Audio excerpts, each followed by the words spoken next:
speaking of men's distance events, we have one final that's coming up later tonight, prime time on NBC. That's the men's 10,000 meter final. But first of all, let's get into the heats for the steeplechase.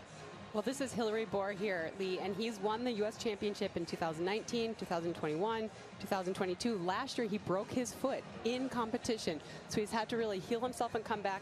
He's raced a couple times on the Diamond League circuit, and he is definitely back. One late piece of news that we got just earlier today, one of the favorites for this event will not start as Heat 1 begins. That's Mason Furlick.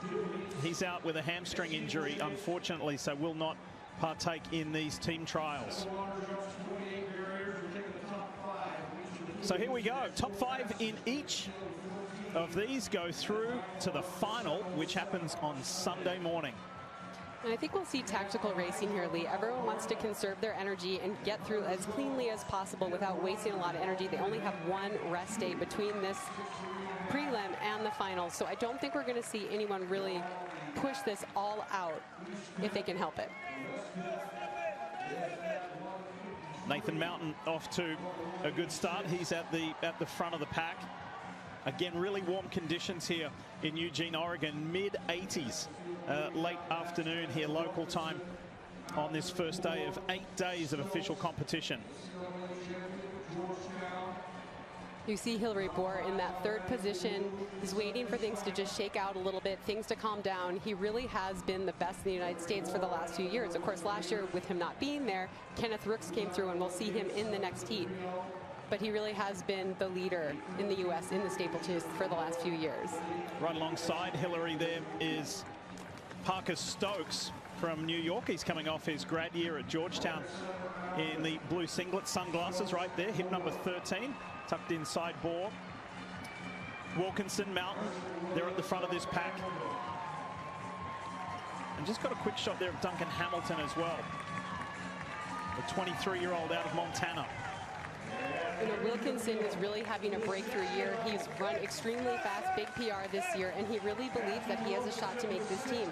He shared so much gratitude on Instagram about where he is right now and the ability he has, and he has such great form over the barriers. And I hope everyone fix your eyes to him. He's the one in the lead right now. When he goes over that water jump, he gets such clearance. Sometimes he doesn't even get his foot wet at all when he's clearing that water barrier. Right now they're on 8:25 projected pace, which is quick, but well within the house of cards for most of these men.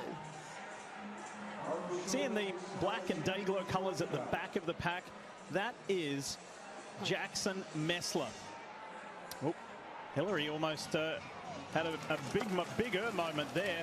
Messler is a Eugene, Oregon native and has been coming here since he was a kid. His parents ran at Oregon, and this would be a huge moment if he can be in the mix here. Let's take you back to that moment with Hillary Bohr. Yeah, we see him here. He just got a little tight and tripped on his own foot and almost went down. He caught himself for sure from that. He right now has a surge of adrenaline, but he stayed on his feet. You know, this is such a dangerous event with all of the barriers, but that wasn't the factor there. He just got a little ahead of himself and tripped on his own feet.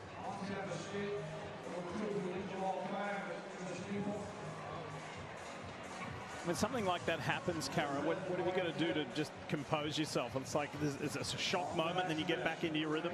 Yeah, absolutely. You get this rush of adrenaline, and then you just have to take a deep breath, work your way back. He didn't even lose any positioning, so he recovered from it well. You don't want to try to do any big moves right after that.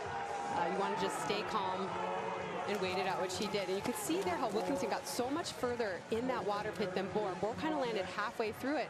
But Bohr is just so experienced at this game. And really, Lee, he's had to build himself back. He broke his foot in the steeplechase last year. It's incredible to see him back so soon and running so well after such a major injury. Still sitting in third is hip number 3. That's Nathan Mountain out of Cincinnati, Ohio, and at his trials debut. So to be running right with somebody like Hillary Bohr, what a treat at the trials. Absolutely. He was second at the NCAA championships this year. And, you know, we do see a lot of collegiate athletes in the steeplechase, especially on the men's side. And a lot of these athletes are just learning what it's like to run at a big meet. You know, they'll be factors in 4 years' time. Now, we have seen the pace pick up here. They are now on 8:16 pace.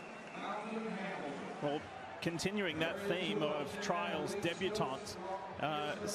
Certainly Nathan is not alone, because in this heat / semi-final, which it really is, there are 9 of the athletes that are on trials debut. It's incredible. Look at the clearance Wilkinson gets. See how he gets a stride ahead of Bohr every time they go over that water pit. It's incredible. He really just glides over that water. Watch him now. Look at him and see how far out he gets compared to Hilary Bohr. That is a strength that he has. He just gains momentum through there. He doesn't lose momentum. He just strides right on through. I think that's one of the secrets of his success, is he's really, really great over that water barrier. A 25-year-old in command. Ahead of Hilary Bohr and Mountain. And then Duncan Hamilton in the red and white is the next athlete you see. The 23-year-old out of Bozeman, Montana. There he is, in good shape at this point. Top 5 will automatically transfer to the final on Sunday and have a shot at going to Paris. A lot of hope in Duncan Hamilton. He ran great in the NCAA. He was 4th at the U.S. Championships in 2022. He trains with Evan Jager, the U.S. record holder in this event. A lot of hope that he will be, part of the future of this event in the United States. There again, that big, strong, confident leap. Duncan Hamilton staying in touch within that top 5 like he should be. Then there's a break. Yassine Sardo is at the back of this big group. He's trying to stay in touch and give himself a chance with the last 2 laps coming up in the men's 3,000 steeplechase. We see Hamilton now trying to move up a little bit and position himself a little bit better. I'm very impressed by this run from Wilkinson. He ran a great race at the LA Grand Prix and really started to believe that this could be him. He could be a man that would make the Olympic team for the United States, and he's done all of the work so far in this race. He's really carried this out and kept it at a pretty good clip. The most recent pace they're on is 8:19, which is no slouchy pace. That's moving. By the way, the Paris Olympic standard is 8:15. And if everything goes to plan for Matthew Wilkinson on Sunday, today and on Sunday, it would be his first Olympic team. Hilary Bohr is right there with him, though. The veteran is not letting him get away. No, and you know what? Bohr just hurdled that water barrier right there. He knows I just have to be in the top 5. I have to be ready to go in 48 hours time. So I think he's running very smart right now, just tucked in, being towed along, looking around, making sure he's in that top 5. He wants to get through this as easily as possible. Haven't spoken a lot about James Corrigan. There he is, all in blue, closest to us. Hip number 10, coming off his sophomore year at BYU. And he's put himself within striking distance into the bell lap. And he trains with Kenneth Rooks, who we're going to see in the next heat from BYU. Obviously, their coach at Icestone has figured out the steeplechase and has figured out a way to get these guys ready and confident in this event. Okay, so the top 5 go through. We've got a lead group of 4, and then there's quite a substantial gap back to the next athlete.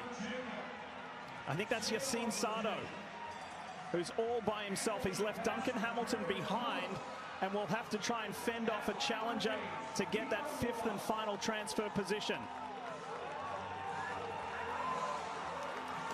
How about Matthew Wilkinson, though?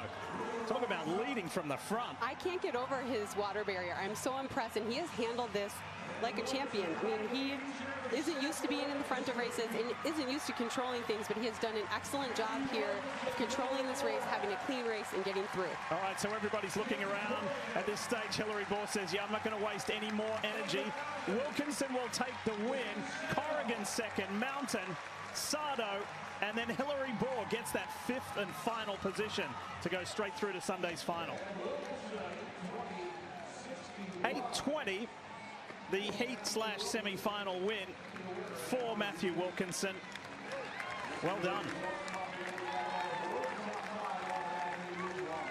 How impressive was that win, Cara? It was incredibly impressive.